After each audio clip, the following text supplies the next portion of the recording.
English classes कैसे हो आप सभी लोग एंड आपकी पढ़ाई कैसी चल रही है गाइज। आज का जो टॉपिक है वो थोड़ा हटके है। आज हम विलियम शेक्सपियर की एक सोनेट पढ़ने वाले हैं, सोनेट नंबर 29, और इसका नाम है when in disgrace with fortune and men's eyes.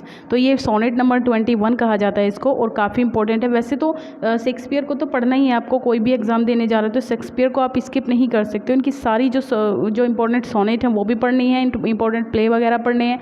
लेकिन एक इसमें खास बात ये है कि एलटी के लिए थोड़ी स्पेशल इसलिए भी हो जाती है क्योंकि ये इसके सिलेबस में है। सोनेट नंबर 21 आपको ज़रूर पढ़नी है विलियम शेक्सपियर की, अगर आप एलटी का एग्जाम देने जा रहे हैं। ठीक है, तो एलटी वाले थोड़ा केयरफुली इसको देखें, वॉच करें।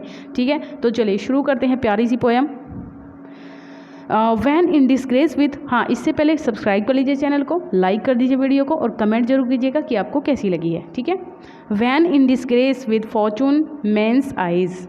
यहाँ पर शेक्सपियर कहना चाहते हैं कि वैन इन डिस्ग्रेस, जब मैं बहुत ज़्यादा निराशा में होता हूँ, विद फॉर्चून है ना, कि जो भी मेरा भाग्य है, and men's eyes I all alone beweep my outcast state.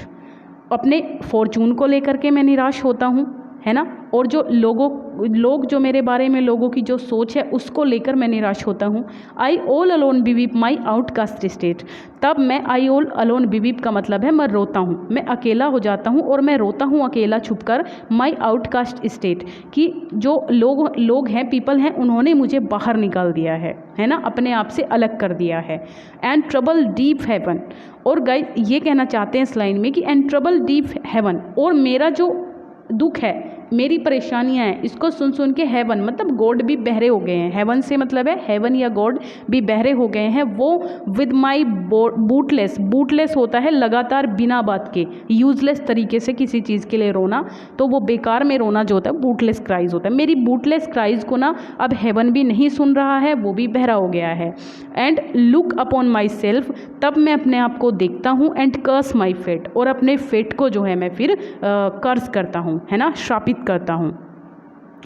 Wishing my like to one more rich in hope, wishing me like, तब मैं भी सोचता हूँ, मैं एक ये विश करता हूँ या मैं ये चाहता हूँ, one more rich in hope, है ना, कि मैं भी औरों की तरह हूँ। रिच इन होप मतलब मैं ये उम्मीद करता हूँ कि मेरे पास भी वह सब कुछ हो, मैं भी रिच हूँ, फीचर्ड लाइक हिम, उस व्यक्ति की तरह, एक विशेष व्यक्ति की तरह, पर्टिकुलर पर्सन की तरह मैं भी रिच रहूं।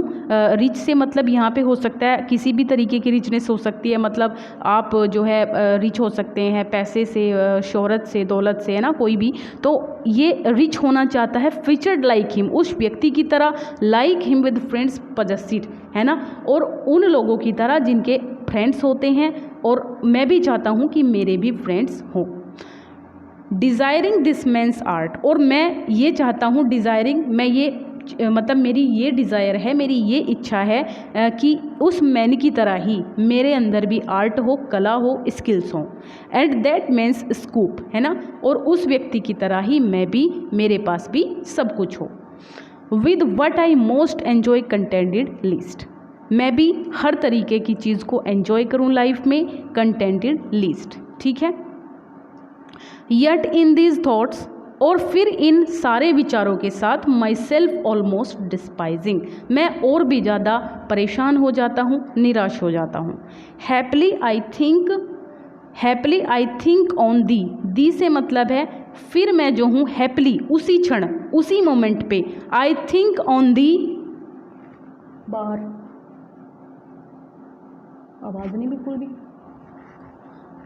हैप्पली उसी क्षण में या उसी मोमेंट में, आई थिंक ऑन दी मैं तुम्हारे बारे में सोचता हूँ, मतलब जब मैं ऑलमोस्ट डिस्पाइजिंग हो जाता हूँ, बिल्कुल निराश हो जाता हूँ इन चीज़ों को सोच करके, तो हैप्पली आई थिंक ऑन दी, तब मैं दी से मतलब तुम्हारे बारे में सोचता हूँ। एंड देन माई स्टेट, और तब मेरा जो मस्तिष्क है, मेरा जो माइंड है, लाइक टू द लार्क, उस पक्षी की तरह हो जाता है। उस लार्क एक पक्षी होता है। At break of day arising, है ना, जो दिन निकलते ही, डे ब्रेक से मतलब होता है कि दिन निकलते ही, फ्रॉम सलन अर्थ, ऊपर आकाश में उड़ जाता है धरती को छोड़ते हुए।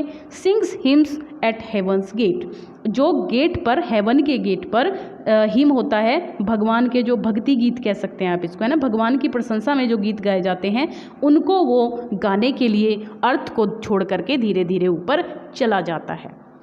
और ये 2 लाइन है लास्ट की पोएम की, तो for thy sweet love remembered such wealth brings, और फिर मैं तुम्हारे उस प्यार को याद करता हूँ तो मुझे जब सारी चीज़ें याद आती हैं तो सच वेल्थ ब्रिंग्स, मैं अपने आप को इतना धनी महसूस करता हूँ that then I scorned to change my state with kings. तो उस क्षण में जब मैं तुम्हारे प्रेम को याद करता हूँ तो मैं इतना धनी, इतना रिच हो जाता हूँ कि उस क्षण में अगर कोई व्यक्ति मुझसे राजा की गद्दी भी अगर वो मुझे देना चाहे तो मैं उसको भी लूँगा नहीं, है ना, मैं उसको भी नकार दूंगा, मना कर दूंगा। तो इतना धनी मैं अपने आप को महसूस करता हूँ। तो यहाँ पर पोएट इस बात को कह रहे हैं। तो गाइज़ ये थी हमारी विलियम शेक्सपियर की सोनेट नंबर 29 और काफ़ी इंपॉर्टेंट है। आई होप आपको समझ में आ गई होगी लाइन बाय लाइन, इसकी लाइन इंपॉर्टेंट है तो इनको याद रखिएगा। थैंक यू गाइज़, आज के लिए इतना ही। Bye bye, take care.